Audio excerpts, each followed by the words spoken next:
한미약품이 지난 5일 5조 원대 신약기술 수출 계약을 맺은 데 이어 오늘 다국적 제약회사 얀센과 1조 원 규모의 비만과 당뇨 치료 바이오 신약 수출 계약을 체결했습니다. 전통적인 가을 이사철 성수기에도 부동산 시장의 상승세가 주춤하는 모습입니다. 지난 9월부터 서울을 제외한 지방을 중심으로 매매와 전셋값 상승세가 탄력을 받지 못하고 있습니다. 미국이 올해 안에 기준금리를 올릴 수 있다는 가능성이 높아지면서 엔화 약세가 가속화돼 달러당 125엔까지 오를 수 있다는 전망이 퍼지고 있습니다. 수십 대 1, 많게는 수백 대 1의 높은 청약률에도 미분양이 속속 발생하면서 청약률 거품에 주의가 필요하다는 지적이 제기됐습니다.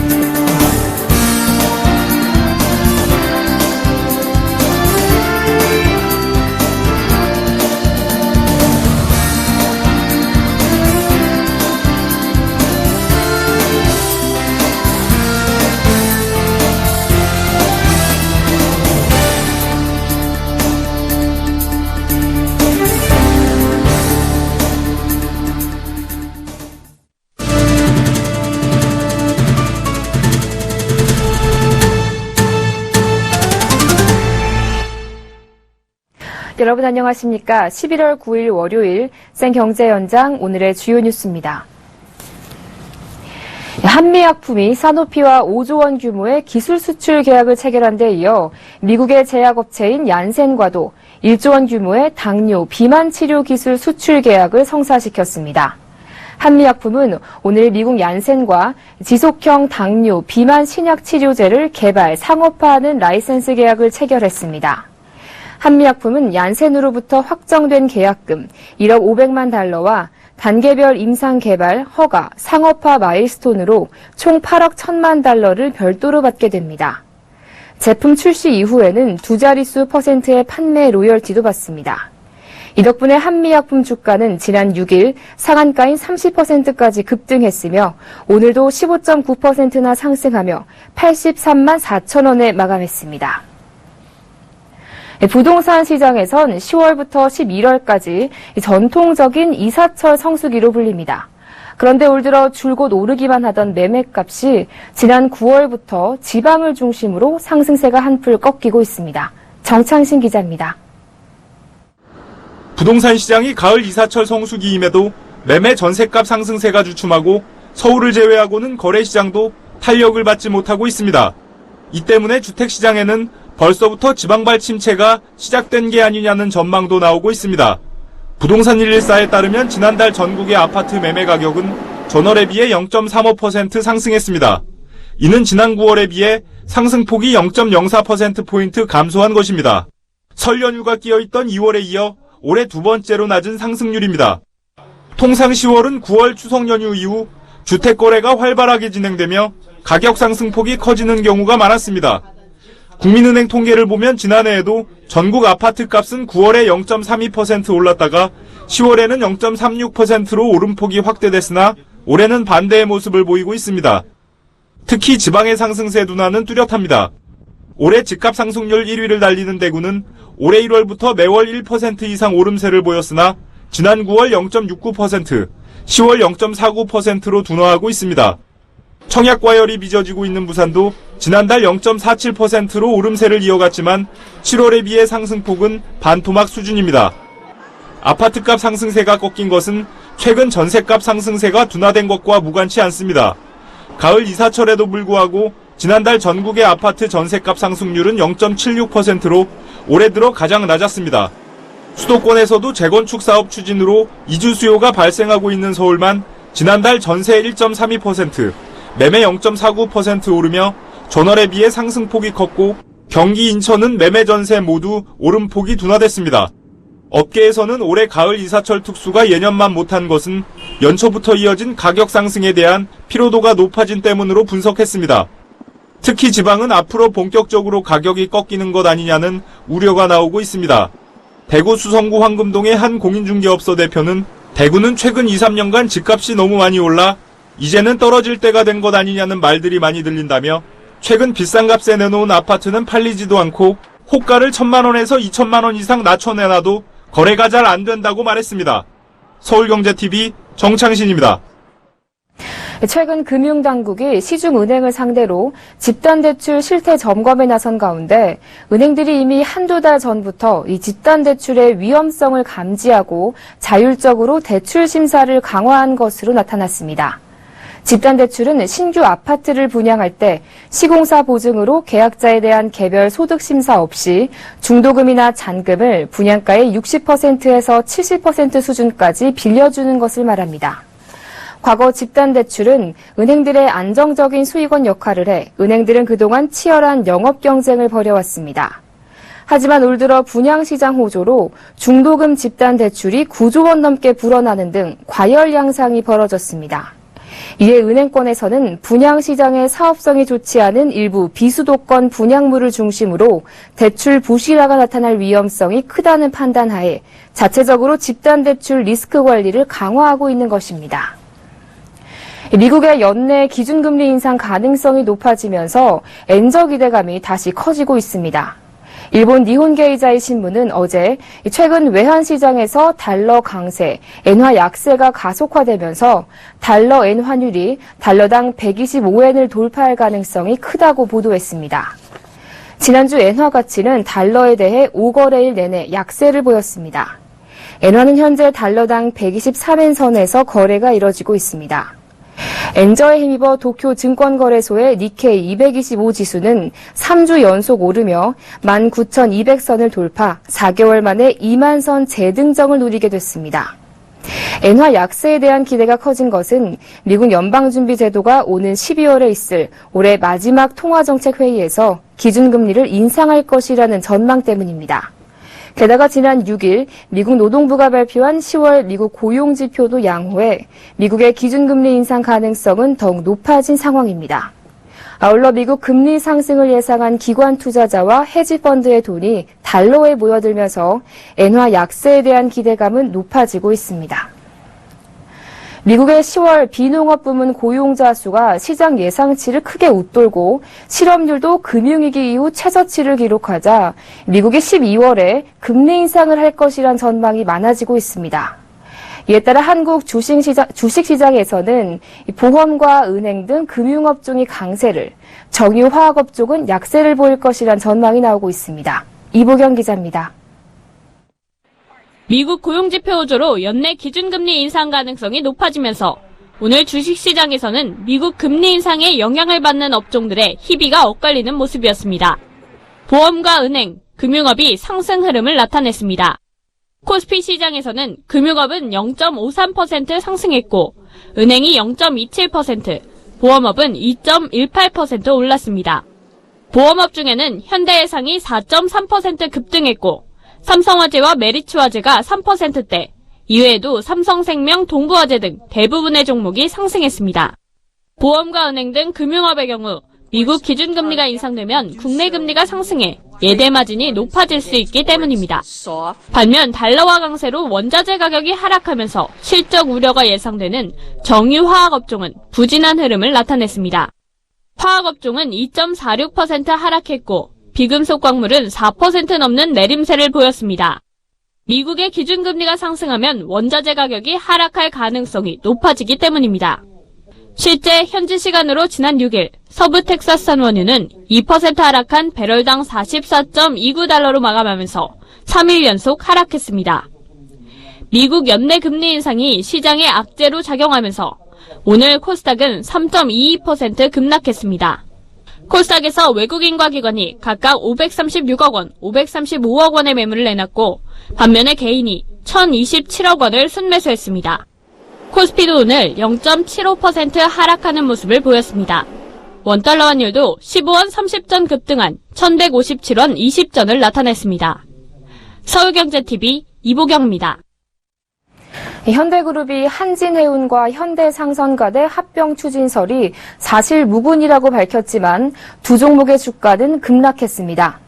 현대그룹은 지난 10월 28일 현대상선 자율 공시를 통해 밝혔듯이 현대그룹은 한진해운과 현대상선 간 합병 추진과 관련해 어떠한 권유나 통보를 받은 사실이 없음을 다시 한번 알린다며 아울러 확인되지 않은 보도로 글로벌 영업에 타격을 주고 얼라이언스 멤버나 화주 및 주주 등의 피해를 주고 있으므로 이 보도에 신중을 기해 주길 부탁한다고 공시했습니다. 그러나 주식시장에서는 한진해운과 현대상선의 정부 주도 강제 합병설이 돌며 두 종목 모두 급락세를 보였습니다. 앞서 정부가 한진해운과 현대상선의 합병 방안을 구조조정 차관회의 안건으로 상정해 공식 논의하기로 했다는 언론 보도가 나왔습니다. 한진해운과 현대상선은 동반 급락세를 보이며 한진해운은 4.65%, 현대상선은 13.78% 빠진 채 장을 마쳤습니다. 아파트 분양 시장의 열기에 따라 청약률도 수십에서 수백대 1을 기록하는 요즘인데요. 높은 청약률이 그대로 계약률로 이어지지 않는 청약률 거품이 발생하는 경우가 많아 주의가 필요하다고 합니다. 양한나 기자가 전합니다. 연초부터 꾸준히 고공행진을 보인 아파트 청약률에 이상 신호가 감지됐습니다. 청약률이 계약률로 이어지지 않고 높은 청약률에도 미분양이 늘어나고 있습니다. 지난달 고분양가 아파트로 유명세를 탄 서울 반포 푸르지오 서밋은 평균 21대 1의 높은 경쟁률로 마감됐으나 계약률은 90% 이하에 그쳤습니다. 역대 전국 최고 분양가 아파트였던 해운대 LCT 더샵도 1순위 청약률이 17대 1을 기록했으나 미계약이 발생해 초기 완판에 실패했습니다. 지난 8월 분양한 부산 동래구의 D아파트의 경우 평균 46대 1의 청약률을 보였으나 실제 계약은 저조해 30%에 가까운 153가구가 미분양 주택으로 등록됐습니다. 부산 모라동에 분양한 D아파트 역시 28대 1로 1순위가 마감됐지만 10월 말 110가구가 미분양된 것으로 조사됐습니다. 이에 수십대 1이라는 청약 경쟁률은 허수에 지나지 않는다는 지적이 제기됩니다. 특히 청약 경쟁률이 높을수록 해당 단지가 인기가 많다는 뜻으로 받아들이고 계약에 나서는 소비자들의 피해가 우려되고 있습니다. 실제 계약률을 알아내기도 쉽지 않습니다. 계약률은 각 건설사에서 관리하며 이를 공개하는 곳은 어디에도 없기 때문입니다. 업계에서는 6,658가구를 한꺼번에 분양한 대림산업의 용인 한숲시티의 계약률이 그 예가 될 수 있다고 지적했습니다. 3개 블록으로 나눠 복수 청약이 가능해 1순위 마감은 됐지만 계약자들이 어떤 선택을 할지는 지켜봐야 한다는 것입니다. 미분양 아파트 물량도 다시 증가하는 추세입니다. 국토교통부에 따르면 지난 9월 말 기준 전국의 아파트 미분양은 32,524가구로 8월에 비해 2.6% 증가했습니다. 9월 들어 공급 물량이 늘어난 영향도 있지만 투기성 수요들이 청약을 해놓고 웃돈이 붙지 않을 것 같은 비로열층이나 비인기 단지의 계약을 포기하는 사례가 많아진 영향이 큽니다. 이처럼 단기 투기 수요가 많을 경우 청약 경쟁률에 많은 거품이 생깁니다. 이 거품이 빠질 경우 집값 하락으로 이어질 수 있습니다. 따라서 청약 경쟁률의 수치만 놓고 비교하기보다는 투자 수요가 지나치게 많거나 그로 인해 경쟁률에 거품이 끼지 않았는지 등을 따져봐야 합니다.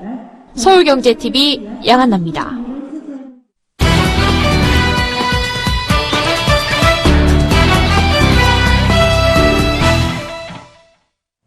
네, 요즘 신문 광고나 신문과 함께 배달되는 분양 인쇄물 많이들 받아보셨을 텐데요. 아파텔, 원룸텔, 또 고시텔 등 고수익을 보장한다는 광고 문구로 소비자들의 이목을 끌고 있지만 매매 시 주의사항이 요구된다고 합니다. 자세한 이야기 보도국 김혜영 기자와 알아보겠습니다. 안녕하세요. 네, 안녕하세요. 네, 우선 이 아파텔이 어떤 상품인지 좀 알려주시죠. 네, 최근 저금리와 전세난이 맞물리면서 소형주택과 다세대주택, 특히나 수익형 부동산이 인기를 끌자 이른바 아파텔과 고시텔, 원룸텔 등의 상품이 등장하고 있습니다. 요즘 가장 많이 보이는 것 중 하나가 이 아파텔인데요. 대개 전용 면적 60에서 85제곱미터 크기의 오피스텔로 아파트처럼 3베이나 4베이의 평면을 적용합니다. 명칭도 아파트와 오피스텔을 결합한 아파텔로 불리는데요. 아파텔은 최근 서울과 수도권에서 특히 신혼부부 등 젊은 층에게 큰 인기를 끌고 있습니다. 전세난에 지친 젊은 층이 거주 목적으로 이 아파텔을 분양받는 것으로 풀이가 됩니다. 네, 이 아파텔이 젊은 층에게 인기가 많다고 하셨는데 아파텔 매매 시 주의할 점은 없나요? 네, 이 아파텔의 경우 업무시설에 속하기 때문에 주변에 유흥시설이나 상업시설, 즉 상업지구에 지어지게 됩니다. 따라서 주변에 학교나 어린이시설과 같은 이 시설이 드물기 때문에 아이가 생기면 이사를 가야 할 수도 있는데요. 또한 같은 전용 면적의 아파트에 비해 실제 사용 공간이 좁아 관리비가 비싼 편입니다. 이 업무시설에는 발코니를 설치할 수 없기 때문에 실제 주거 공간은 아파트보다 훨씬 좁게 됩니다. 따라서 아파트의 84제곱미터형의 분양가를 따질 경우 실제 공간이 비슷한 아파트 59제곱미터형과 비교해봐야 합니다. 네, 그런데 이 아파트뿐만 아니라 고시텔, 리빙텔, 또 원룸텔이라는 단어도 저희가 쉽게 접할 수 있는데요. 이것들은 어떤 상품인 거죠? 네, 그렇습니다. 최근 1억 원으로 투자할 수 있는 고시텔, 원룸텔, 리빙텔 등 분양과 매매 광고 많이들 보셨을 텐데요. 이름은 모두 제각각이지만 사실상 모두 고시원에 속하게 됩니다. 즉 소방시설을 갖추고 있는 바닥 면적 500제곱미터 미만의 주택을 뜻하게 되는데요. 대개 상가 한 개층을 개조한 뒤 1에서 2개월씩 단기 임대하는 상품입니다. 최근 분양 물량이 크게 늘고 있는 상황인데요. 국토교통부에 따르면 서울에 올 들어 8월까지 703개 동이 준공이 됐습니다. 올해 들어설 물량이 지난해 준공 물량의 20배에 이를 것으로 추산되고 있습니다. 네, 그러니까 원룸텔이나 이 고시텔이 사실상은 고시원이었는데요. 그럼 고시원을 매매할 때 주의할 점은 어떤 게 있을까요? 네, 이 부동산을 매매하거나 분양할 경우 미리미리 주의사항을 확인해야 손해를 미연에 방지할 수가 있을 텐데요. 이 고시원의 경우에도 일부가 지분 등기 방식으로 매매와 분양돼 투자자들을 현혹하곤 합니다. 이 지분 등기는 한 개의 부동산을 여러 사람이 지분율에 따라 나눠가는 것인데요. 하지만 공동소유 개념으로 소유권 행사가 까다롭고 황금성 측면에서도 팔기가 쉽지 않다는 것이 단점입니다. 이 지분 등기를 마치 개별적으로 거래할 수 있는 구분 등기인 것처럼 보이게 하기 위해 정식 용어가 아닌 개별 등기라는 말로 포장하는 경우도 있어 각별한 주의가 필요합니다. 네, 상가 분양시장에서는 이른바 선임대 피해자가 늘고 있다고 하는데요. 매매 시에 어떠한 점을 좀 유의하면 좋을까요? 네, 최근 저금리 기조가 이어지면서 이 수익형 상품 찾고 계신 분들이 상당히 많은데요. 대표적인 수익형 상품으로 불리는 분양시장에서는 선임대로 인한 피해가 나타나고 있습니다. 이 선임대 상가는 미리 임차인을 구해놓기 때문에 완공 직후부터 임대 수익이 나온다는 점이 매력적인데요. 하지만 가짜 임대차 계약서 등을 동원해 투자자들을 속이는 업체가 덜어 있다고 합니다. 이에 따라 계약서에 이 선임대 보장이 명시되어 있는지, 임대차 계약서가 진짜인지 임차인 등을 만나서 확인해 봐야 합니다. 네, 아파텔 또 원룸텔 등 수익형 부동산과 또 투자 시 유의사항에 대해서 보도국 김혜영 기자와 함께했습니다. 오늘 말씀 잘 들었습니다. 고맙습니다.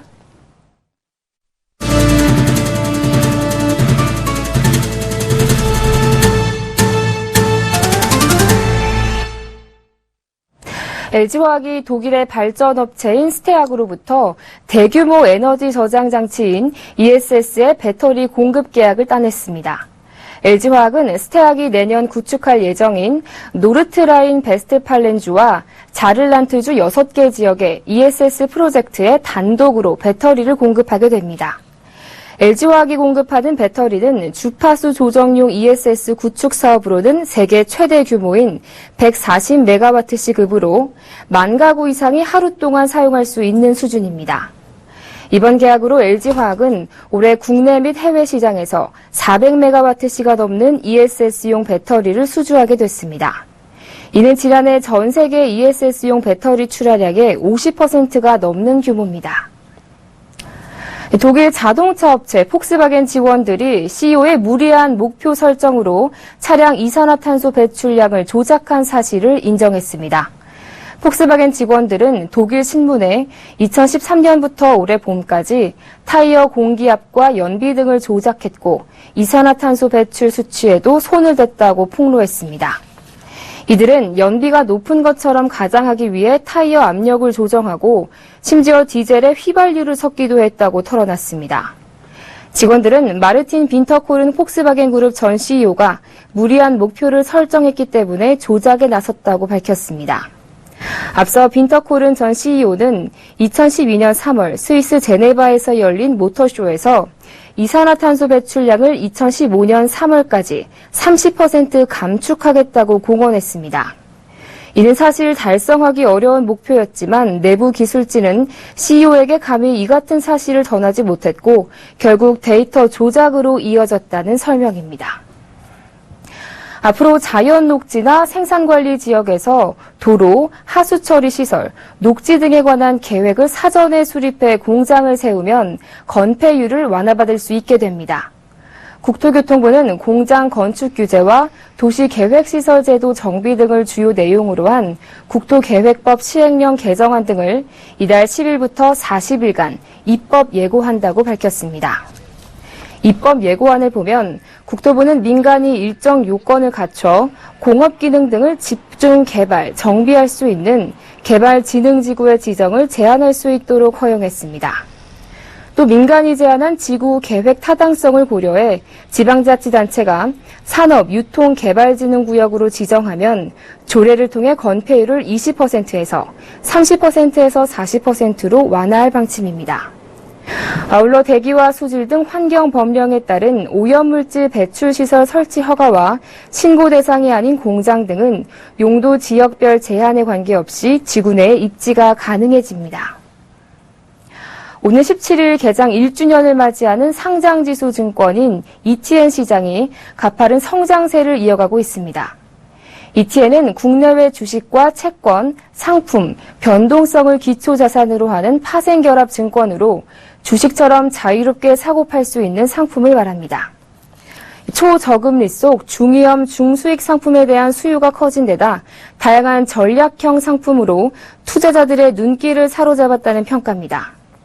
한국거래소에 따르면 이달까지 ETN 시장의 하루 평균 거래 대금은 약 420억 8,010만 원으로 개설 첫 달인 지난해 11월 1억 870만 원에 비해 약 387배 늘었습니다. 지난 3일에는 하루 거래 대금이 660억 5,980만 원에 이르는 등 연일 사상 최대 기록을 갈아치우고 있습니다. 개설 초기 하루 평균 9,400주에 불과하던 거래량도 이달 455만 2,600주로 약 484배 늘어났습니다. 올해 기업 인수합병 시장의 최대어로 꼽히는 KDB 대우증권의 인수전에 도전장을 낸 KB금융지주, 미래에셋증권, 한국투자증권, 대우증권 우리사주조합 등 4곳이 입찰 적격자로 모두 선정됐습니다. 남자 아동과 청소년의 과체중 비율이 여자의 2배가량으로 경제협력개발기구 회원국 가운데 최고 수준의 남녀 격차를 보였습니다. 미국의 비영리 단체 클라이밋 센트럴은 현지 시간 8일 지구의 평균 기온이 섭씨 4도 오르면 뉴욕과 상하이, 뭄바이 등 현재 6억 명 이상이 살고 있는 지역이 물에 잠긴다는 연구 결과를 발표했습니다. 연간 1,000만 명 이상의 관광객이 방문하면서 포화 상태에 이른 제주공항의 인프라 확충 방안이 내일 오전 발표됩니다.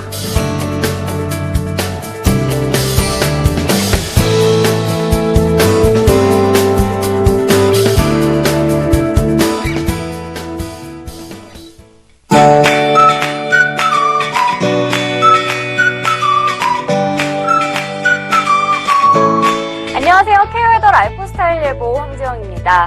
주말부터 내내 비의 흐린 하늘이 계속 이어졌는데요. 내일 낮부터는 대체로 맑은 하늘에 오랜만에 파란 가을 하늘 볼 수 있겠습니다. 다만 아침에는 서해안과 내륙지방을 중심으로 안개가 짙게 끼는 곳이 있겠고요. 동해안은 동풍의 영향을 받으면서 강원 영동과 경북 북부 동해안으로 5에서 20mm의 비가 내리겠습니다. 내일 기온은 평년과 비슷하겠지만 바람이 다소 강하게 불겠는데요. 특히 해상으로 집중되면서 현재 서해 남부 먼바다와 동해상에 풍랑주의보가 발효 중이고요. 오늘 밤이면 제주 해상으로도 특보가 확대되겠습니다. 내일 새벽까지 서해안과 남해안으로 바람이 강하게 불 것으로 보이니까 주의하시기 바랍니다. 현재 전국이 흐린 하늘 보이고 있고요. 동해안은 동풍의 영향을 받으면서 강원 영동과 경북 북부 동해안으로 비가 내리고 있는데요. 점차 구름이 두터워지면서 오늘 밤에서 내일 새벽 사이에는 전국 곳곳에 빗방울이 떨어지는 곳이 있겠습니다. 내일은 중국 북동지방에 위치한 고기압의 영향을 받겠습니다. 자세한 지역별 날씨 나절 예보로 알아보겠습니다. 전국이 흐리다 아침부터 점차 맑아지겠습니다. 서울 7도에서 14도, 대전 8도에서 14도 예상됩니다. 동해안은 동풍의 영향을 받으면서 비가 내리겠고 속초, 강릉 10도에서 14도 분포 보이겠습니다. 미세먼지는 보통이나 좋음 단계 보이겠고 광주 9도에서 17도, 대구 10도에서 15도 예상됩니다. 동해상에선 비가 내리겠고요. 물결은 남해와 동해상으로 높게 일겠습니다. 강원 영동은 목요일까지 동풍의 영향으로 비가 내리겠고요. 금요일과 토요일 사이에는 또 한 차례 전국에 가을비가 내리겠습니다.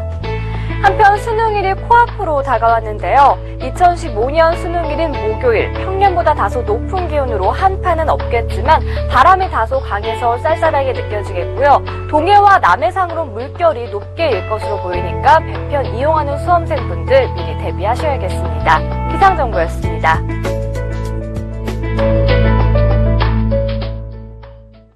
네, 집밥을 자주 먹는 사람들일수록 당뇨나 비만에 걸릴 확률이 낮다는 연구 결과가 나왔는데요. 오늘 저녁에는 건강한 집밥 한 끼 드시는 건 어떨까요? 생 경제 현장 여기서 마칩니다. 시청해주신 여러분 고맙습니다.